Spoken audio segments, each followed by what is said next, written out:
చెప్పాలో లేకపోతే న్యాయస్థానం అడగాలో మన గవర్నర్ గారు కలిసాం కదా, గవర్నర్ గారిని కలిసాం. ఒక ప్రతినిధి బృందం వెళ్ళి గవర్నర్ గారిని కలిస్తే నాకు గవర్నర్ గారితో మాట్లాడినప్పుడు నాకు అర్థమైంది ఏంటంటే ఆయన ఆశ్చర్యపోయాడు. ఏమనంటే అసలు జడ్పీ సెక్యూరిటీ జగన్మోహన్ రెడ్డి గారికి ఇంతకు ముందు ఉందా మీరు అడుగుతున్నారా అని అడిగాడు. లేదు సార్, ఇంతకు ముందు ఉంది సార్, నిన్న మాత్రమే 12 గంటలు లేదు అన్నాం. నిజమా అని అన్నాడు. ఎందుకంటే ఆయన జస్టిస్, హీ నోస్ ఎవ్రీథింగ్. నాకు అర్థమైంది, ఆయన ఆశ్చర్యపోయాడు నాకు అర్థమైన భాష. సో ఎవరికైనా అసలు వితౌట్ నోటీస్ ఎట్లా తీసుకుంటారండి?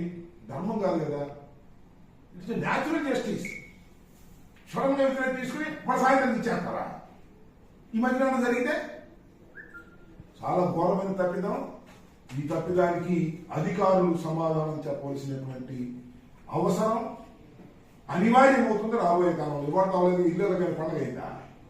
చాలా ఉన్నాయి, ఇంకా చాలా ఉంటాయిగా సార్. ఇప్పటి వరకు ఎమ్మెల్సీ అయితే రానున్న 2 రోజుల్లో అన్ని ఎలక్షన్ జరగబోతున్నాయి.